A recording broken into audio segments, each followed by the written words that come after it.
What's happening, troops? Welcome back to another episode of the Nae First Touch podcast. We've got quite a lot to get through today, but it was quite a weird weekend, wasn't it, Kirsten? What's your thoughts after that weekand? Nah. You're not having a good time, are you? Nah, personally no. Apart from football, yeah. With football, no. It's one step forward, 3 steps back sort of thing. Like, it's just You've been a good wee luck charm for this podcast. You need to stay on this if you just keep playing shite. Honestly, man, I'm not wearing an orange jumper today, so maybe I need to go back to it. Like, did they not win a game when I wore it? To be fair, I can't remember. I think it's been that long since I've won a game. Do you know what I mean? I can't really remember. Yeah, but, exactly. So I think I might need to go back to it. By the way, I know. I think you should. We'll see.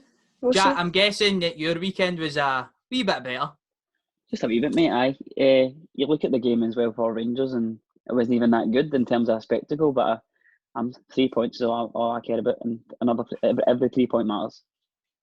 The last two shows that we've done, we've kind of focused a lot on the Old Firm, obviously with the Old Firm weekend coming up, and then the reaction, obviously, of the Old Firm. Last week we never touched on any of the SPFL games, the other ones really. We did obviously give our predictions, but I thought before we get into the nitty gritty, we would kind of go through some of those results. So the biggest game of the weekend, you would say, is probably Killie versus Hibs.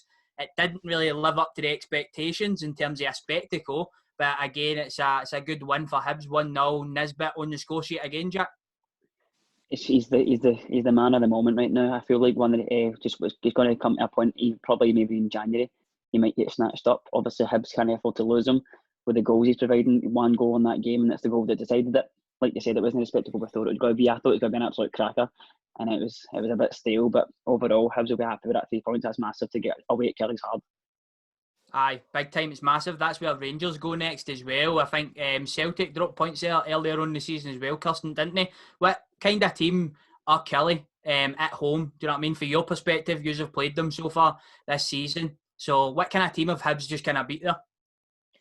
Killie are a hard team. Like, for a starter, their pitch, like, that's a pain to go on. Like, they and Livy are like the 2 worst places to go for an away day, and Aki's as well, I think. But just see their midfield is so solid as well. Like, see the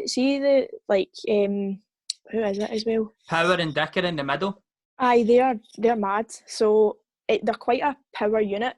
Like, sometimes you'd probably look at Killie and be like, nah. But like, see when you see them play, see when they've got a game plan put in. Like, Alex Dyer's done like really a lot of good things with them because they do look strong. I don't think they'll ever be what happened with Steve Clark, being 3rd place and such, but they are a good team, and they are really, really difficult to play against, especially when they're at home. So yeah, tough. Talking on 3rd place there, I knew that obviously Aberdeen and Hibs had a good start to the season, but I never realised just how good they actually have done. Do you know what I mean? I think that, in fact, I shouldn't say do you know what I mean, because in the comment sections last week, we were getting roasted for that a wee bit. Sometimes you see a buzzword and then it just gets stuck in your noggin. But so when I was looking at the league table there, I think that Hibs and Aberdeen are only a couple points away from Celtic, I believe. Yeah, not too much. If Aberdeen had beaten Celtic there at the weekend, they would actually have been level on points, yeah, which is absolutely mental, isn't it?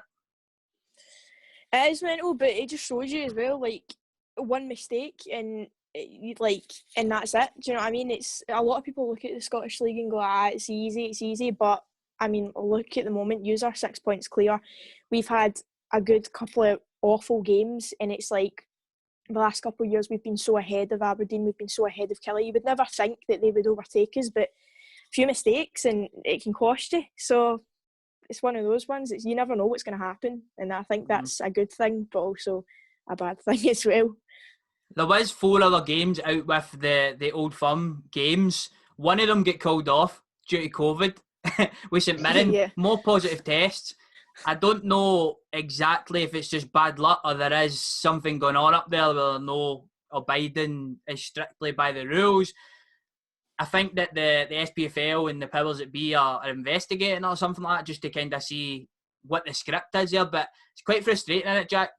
Games being called off. But again, if there hasn't been any wrongdoing, if they're following the guidelines, it's just one of those ones.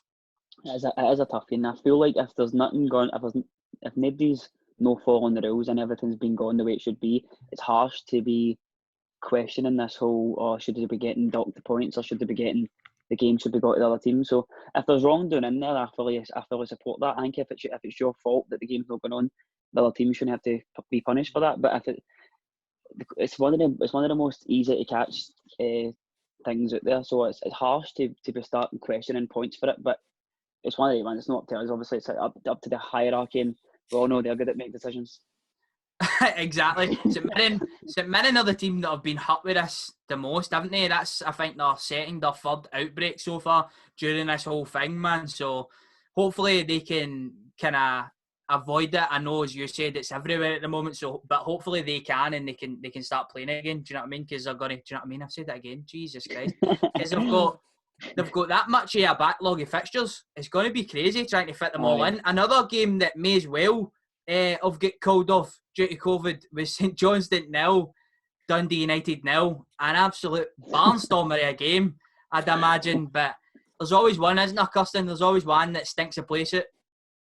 That's the thing as well, like, even back what we were saying about the Killie Hibs one, like, see some games you hype up so much and then nothing happens, really. Like, it's just one of those, like, even sometimes when you're watching, I mean, right now watching Celtic's blooming painful, but like there are some games that you'll sit and watch your own team and you're like, this isn't really, nothing's really exciting's happening, and it's just, you expect so much, but it's just really plain and flat, like there's nothing really else going for it as well, so it's one of those ones, I think, but maybe it's motivation that they'll perform better for their next upcoming games, who knows.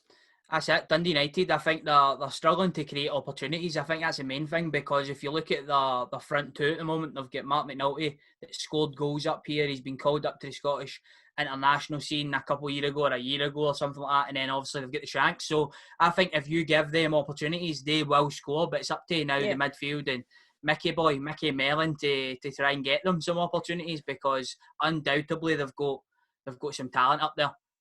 One team that's been criticised to the hilt about not being able to score goals and not having goal scorers in their team is Motherwell, and they absolutely battered Ross County at the weekend there, 4-0. I mean, I think we all predicted Motherwell to win the game, but I didn't expect it to be a 4-0. Don't think anyone did.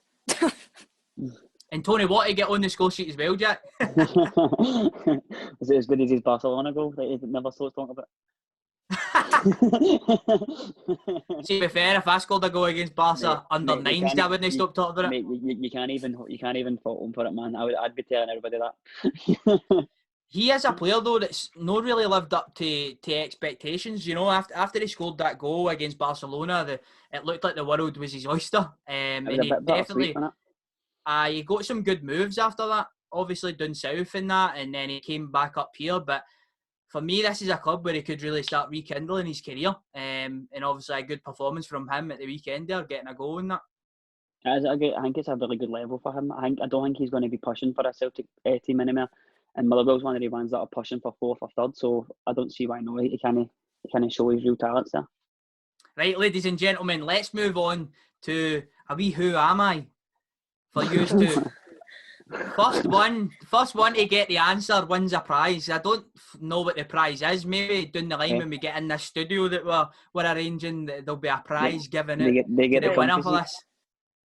You get the comfy seat. I like that, Jack. I like that for you. That's fair, right? That's what we'll do. Right, here we go. Who am I? Right, I am retired. I played for 6 clubs in my career, 2 of which are still in the top league, St Mirren and Hamilton. I am one of Scotland's greatest ever imports according to Div, and probably Div only. I have a wizard of a left foot, and there will be books wrote about me in years to come, titled, in brackets probably, The Greatest Scotsman Since John Logie Baird, or I Am GOAT. There we go. You want me to name you a St Mirren or Hamilton player? This is more so, do you know me? Do you know who my idol is? Do you know who I think the GOAT is? The greatest of all times for anybody watching? Can you give us what age there? I don't know. He is 37 years old. 37. Recently retired. Okay. He retired at Hamilton Academico, a club legend there. A legend of Scottish football, never mind. When did they play for them? Like, what was the year He time that he played. was at Hamilton for? He was there last year, and then he retired. Or the And then he year after, the retired? year Is it- before that, yeah. All right. Oh, I think Come I know on, somebody. start I giving me think I know. some guesses. I think I know somebody you love, but I don't know what he's. I have got. Let me give you another one. I've actually got a card of him in my backdrop of the videos that I do. Is it There you Dougie go. Emery? Correct. Boom. There you go. He Boom. gets a comfy seat. Boom. Do you even know who that is, Kirsten? That's 'cause I know who that's 'cause it is, you. but I like that, Jack. Comfy don't- seat's my mind then. I'm very surprised though when I said he's the greatest import Scotland's ever had that you never got it straight away. Douglas Emery. I remember you talking about him a few times. If Dougie Emery isn't the greatest, who is? Do you know what I mean? You've got me there. No, it's no Ross Topley. Right, moving on for that then. Oh, God. That embarrassment of a performance, man, you should have got that way quicker because he really is the best of all time. Rangers, comfortable win versus Livingston. Brilliant week for the club. Probably didn't play to their best, Jack. But they won the game in the first 25 minutes, didn't they? There was a lot of changes in the game. Even the subs that came on were guys that hadn't had a lot of minutes. So overall, you just, in these games, play for the points. One of my biggest positives for the whole game is I feel like your bench could have beat your 11. It was that strong. We had the depth we had in that squad was amazing. If it was started to phone up, we're able to drop Arfield and Kamara, who are arguably two of the best players in the league at the moment. And the game was done after 25 minutes. It kind of died after that. It was night and day with the halves. I feel like the first half we looked like at our best almost, and then the second half kind of just died. It was one of the ones watching it. You're kind of frustrated. You're not getting goals on the mark, and you're not really playing to your best. But see, at the end of the day, 3 points on the board. 6 ahead of Celtic, obviously they've got that game in hand, but it's all about mental games now. They know they need to pull that back. I'm fascinated to know both of your opinions on Yanis Hadji. He came in at the weekend there, he had a decent game in Europe, came in at the weekend, I thought he was outstanding, Jack. He's had a lot of criticism, he's just turned 22 years of age, but he's a top assister in the league now. I think that's 6 assists, lays the ball beautifully back for Aribo. There is split opinion still in the Rangers support, so I'm kind of very interested actually to know what your thoughts are really on him, Jack. I touched on it a wee bit, I think in one of the other earlier podcasts, where I was quite surprised at the hate he was getting. I understand that when the big thing in Braga, and when he was on loan at us at first, he was getting a wee bit more goals. But if he's getting assists are just as good as goals if you look at it, and if the stats look at it this way. If you're not scoring them and somebody else is, then I've not really got an issue. See if you're putting on a plate for somebody and they're putting the ball in the back of the net, you're doing just as well as you putting it in the net. For me, he's got the highest assist in the full league. I can't understand where the hate comes from. I really don't. Mm-hmm. And the reason I kind of want to get your opinion on that, Kirsten, as well, is because I've seen a lot of Celtic fans, even before we beat you in the Old Firm, saying how good this player was. It was one of the players they thought could potentially get in a combined starting 11 and all that nonsense. But what's your thoughts on Hadji for what you've saw of him? I think he's been good. I've seen a lot of people criticise him, whether they're Rangers fans or not. But see, to be honest, it's one of those. It's the same with like Ncham. A lot of people are going to sit and say Ncham's amazing, but then you'll get people who say he's not good. But it really depends on the position. See, if you play Ncham and Hadji out of their position, they'll still try, but they won't be as good as, you know. Obviously with Hadji, I know it's kind of like a 10 role. But as you said, he's every time I've seen him, he's always, if he's not scoring, he's assisting. And that was a lovely assist. You seen him the way he just looked at Aribo and he just right across the goal. He's just seen him and he just was like, "That's my ball," boom, right across the goal. And at the end of the day, if he's not the sort of player that's like, "I need to score," He's just like, "I want to create. I want my team to win," and that's the sort of players you do need in your team. So I to be honest, from the Rangers fans, I don't really know why they are so critical of him, because, as you said, top assister, and that's the sort of playmaker that you want in your team, somebody who's going to create out of nothing, like Tom Rogic. He'll make something out of nothing, which is something that we need right now. And I think that's kind of the Tom Rogic for Rangers. That's your Hadji. Aye, but he can play more than 60 minutes, kind of thing. Aye, at least he doesn't get out of breath within an hour. No, that's one player we'll obviously talk about when we speak about Celtic, but there's one man that I need to give immense praise to again, Jack, and it's that man Tav. He's really stepped him up this year. If he continues in the vein of form that he's in, and Rangers continue the way that they're playing, he will be up there for Player of the Year so far this year. The ball that he puts through to Jermaine Defoe, obviously the finish is impeccable, but the vision from him is unbelievable as well, and it's not getting spoke about enough because we've just came to expect that so far off him, Jack Hintme. And so what's your opinions on him? I think, see all the hate he got. I think the fact that he's playing so well, we're all kind of eating our words a wee bit, and we're all like, it's a weird one because we obviously wanted to expect something better for him, but we didn't really expect it was going to be this good. This is what I was saying. As soon as I seen that ball through at Jermaine Defoe, the first thing I put in the group chat was, why is he even in the same question as Frimpong? No disrespect, the boy. I've only watched Frimpong a couple of times. Obviously, I watch Tav every week, but I don't think you can compare them. I think Frimpong's got a lot going forward, but his final ball compared to Tav's is night and day. That ball it was Jermaine Defoe is absolutely perfection. Obviously, Jermaine Defoe's got a lot to do with that finish, and he does it absolutely amazingly, like Jermaine Defoe always does. But Tav is probably the most consistent player we've got in that team now, and I don't see him like going away for that. It is indeed. I think we have finally got to the point where we can put the nail in the coffin of putting Frimpong and Tav in the same breath. Do you know what I mean? He's just unbelievable at the moment. Obviously, a lot of time in between the young lad Frimpong has got a lot of natural raw ability. Could go on to be unbelievable, but at the moment, this man he's just getting into his peak. And it's took him some time, obviously, but that's something that I love as well. The amount of criticism that he's really stepped him up in being a leader, being an absolute Adonis for Rangers Football Club. One man that was supposed to be an Adonis, Shane Duffy, Kirsten, which kind of transitions us into Celtic free, Aberdeen free. What's happened to him? What's not happened? Like, it's just, honestly, like, I genuinely, it was one of those, see when I seen the team sheet, I was, sometimes when it's like, you see that there's been changes, but you're like, has there been too many changes that it's not going to work, sort of thing. But one thing I was very shocked to see is Shane Duffy's name still on that team sheet. I was like, why? Because the last 2 games he's not been good enough, and he's absolutely just proved it. Like, and again, for the 3rd time, he's just proved it. I don't know. I just don't understand how he can claim to be a Celtic man and perform so utterly awful that my gran could do a better shift at centre-back. Like, it was dreadful. Like, honestly. But one guy I will praise is Tom Rogic. Like, he proved in the AC Milan game and this game, like, he does have that. He can create something out of nothing, even when we look awful. What was it he done that was so good in the game? Can you break it down for us a wee bit? What happened in the game? See, when anything was flat, or when anything looked like it wasn't going away, or when everyone was just kind of standing about, he would get the ball. He would find a killer pass, kind of like what Hadji does for you guys. He'll find that last ball, and depends if the person finishes it or not. But he would always do his best to push us up, do his best to get us into the final third. And he had a really good assist and a nice finish for Cal McGregor for our first goal just after the for the second half, start of that. And it was a good goal, but it was quite upsetting to watch because it's like, that's how we should be playing. That's what we were playing like just after the Christmas break for the last season.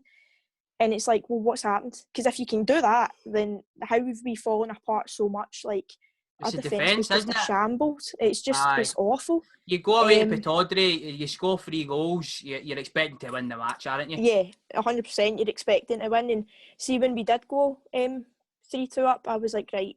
And everyone was like, right, we've got this. And I was like, I'm not being funny, but I've got no confidence at the moment. And I was right, because I was like, wow, such silly things to concede and silly things that it's just like, do the basics right, and that would not have happened.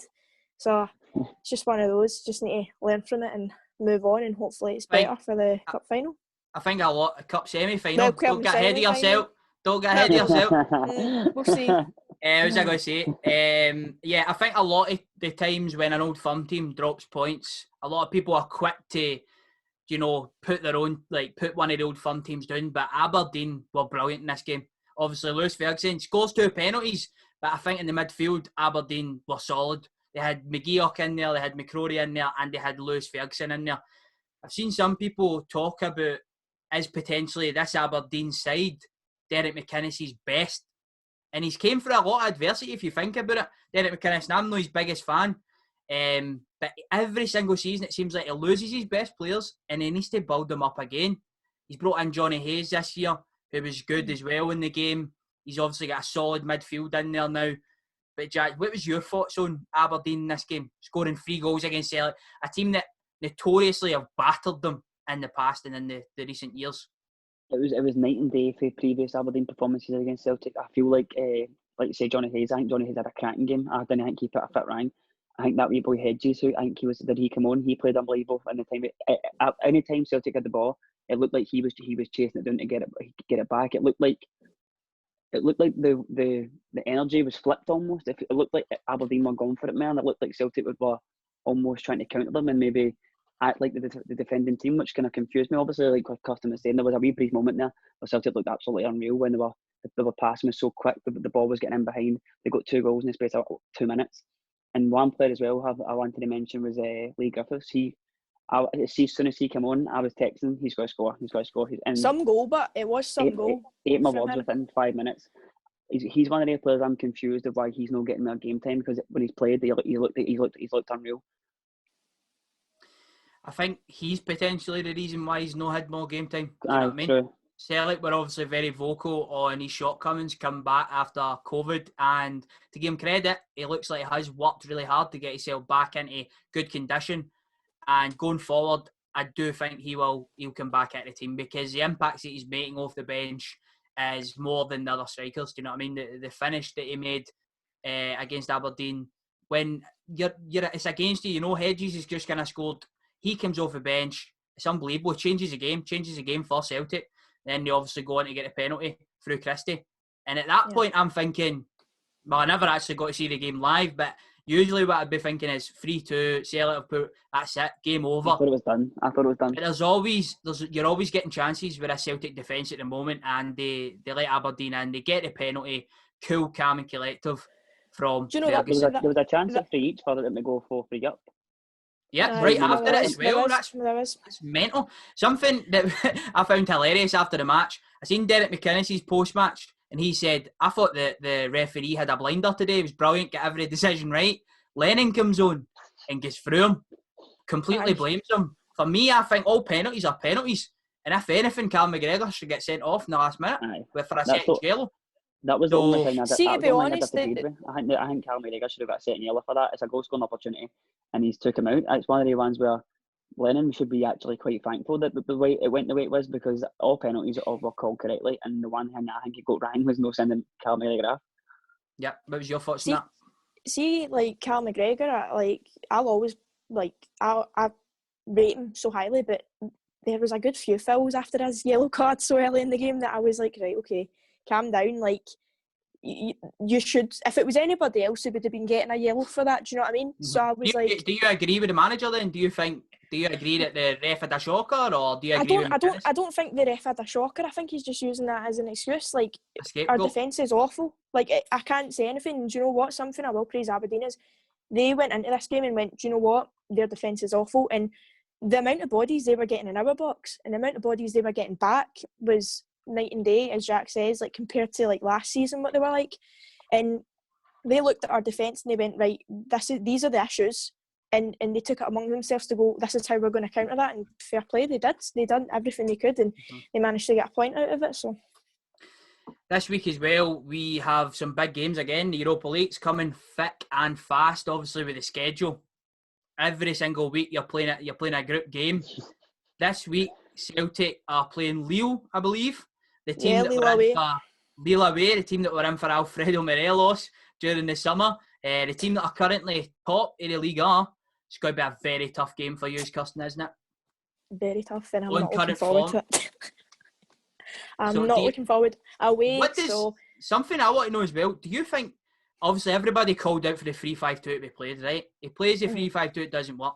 Then they want the 4-2-3-1, it doesn't work. What does he do in this game? Like, do you know what I mean? Does he go over there and be defensive, or does he go over there and play? I think he plays the 4-2-3-1, but he chooses the right players. So when I say right players, I looked at that, as I said, when I seen the team sheet for the Aberdeen game and I seen 4-2-3-1, I was like, brilliant. But there's so many changes in this team that I don't know if it's going to work, because Rogic is coming in.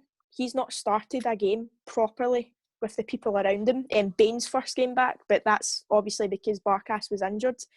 So personally, I would put Griffiths on. See the people that were making an impact. I would put them on first. I would put Griffiths on. I'd put Rogic on. He was great.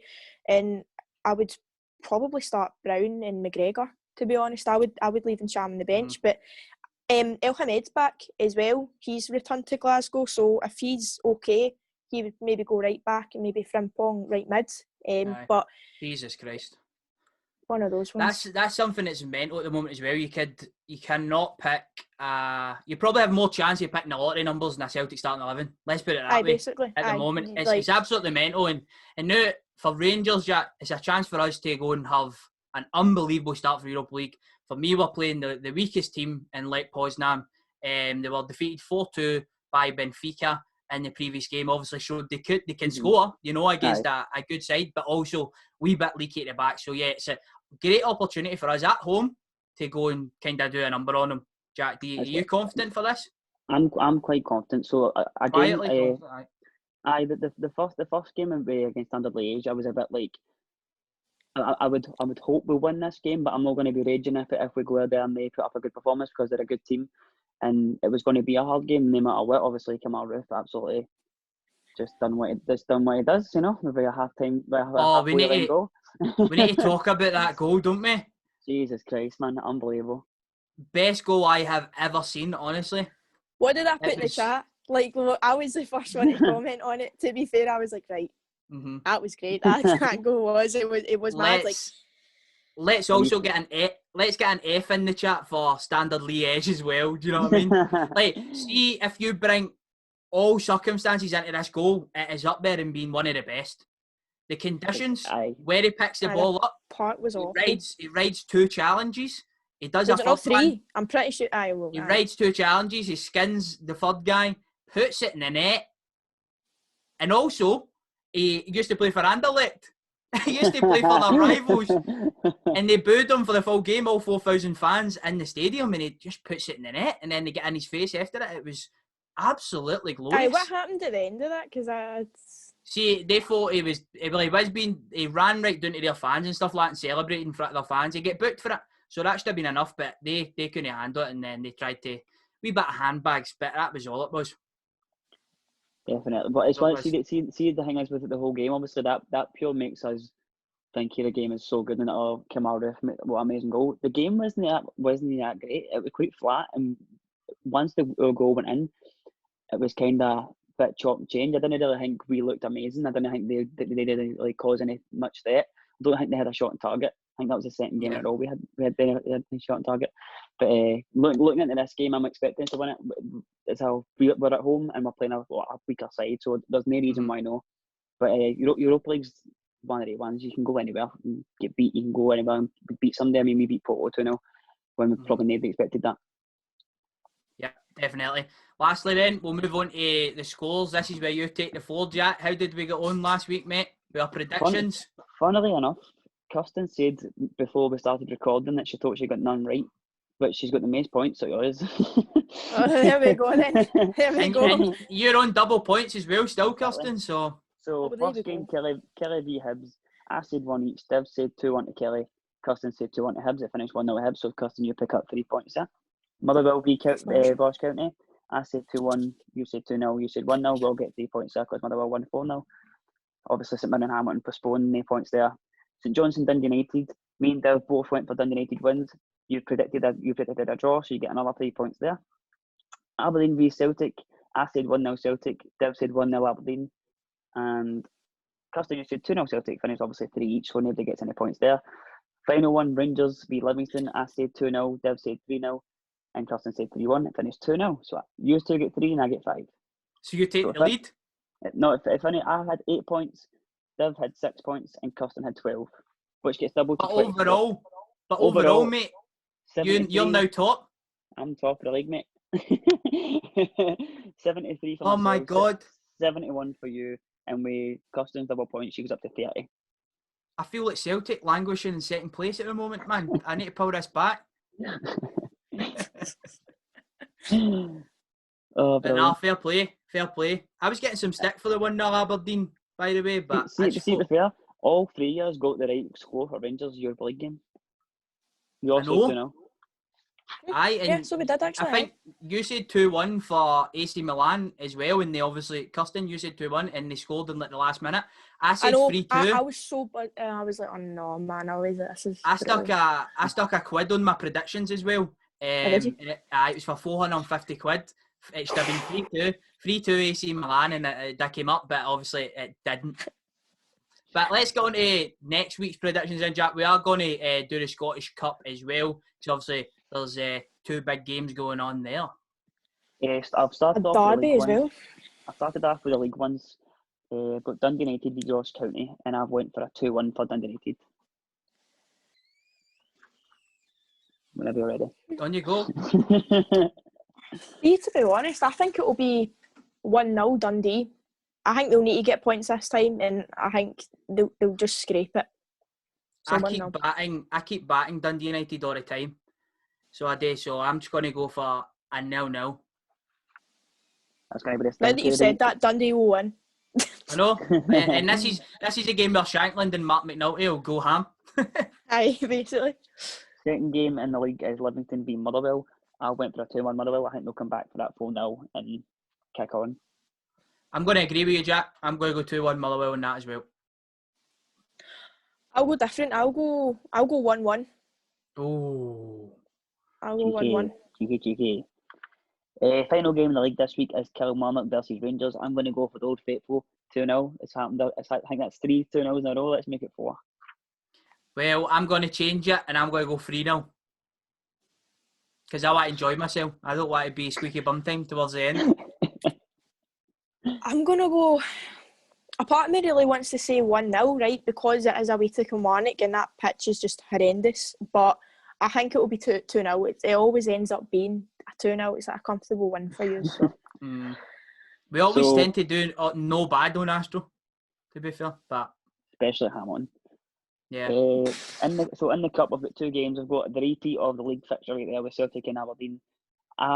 I think Celtic will win it. I'm going to say 2-0 Celtic. I think the cup. I think the quadruple treble situation is going to be massive in terms of Neil Lennon keeping that job there. So I think they'll have the fight and I think they'll win it. You kick us off on that one, Kirsten. I'm very interested. He's more confident than me. I still think Celtic will win it, but I think it's just going to be a 1-0, and I think it's going to be like when we first got the treble. You know how it was 1-1 for ages, and then Tom Rogic scored in the last minute. I think it's just going to be like squeaky bum time and just like a last minute goal. Like I'm going to go 2-1 to Aberdeen. I thought they were brilliant there at the weekend. Celtic go away to Lille. Don't forget, do you know what I mean? They're going away to Lille, so very, very tough game, away fixture, and getting straight into a hard game versus Aberdeen. So I'm going to go 2-1. I just think Hampden might play a wee factor in it. Potentially. Quickly, we've got a minute before the Zoom call in, so I'll go quickly. Hibs v Hearts. I went 3-1 Hibs. I think there'll be a lot of goals in this game. But I also think it will be on the side of Hibs. I'm going to go 4-1 to Hibs. I think they could batter Hearts in this. Not that Hearts aren't a decent team, but Hibs are just flying at the moment. They'll create a lot of chances, and I think they'll do well in this. I'll go for a 2-0 Hibs. 2-0. I think it'll be a good game, but I think Nisbet will just run away with it, to be honest. Massive game for him. First semi-final. Huge. If he shows up, that's it. It'll cut in a minute, but we can come back in another one if you want. No, we're absolutely fine, mate. If that's us through the score predictions, we're finito. Sorted. Right, troops. If you've got any finishing words, now's your time. Jack? No. Brilliant. Kirsten? You get anything to say? Hopefully Celtic win, that's all. Just 3 points. That's all I want. Well, hopefully you can't get 3 points as well in the Scottish Cup. So we'll end it on that. I'm not talking about that. We'll end it on that. The Europa League. Thanks very much for watching. We'll see you in the next one. See ya.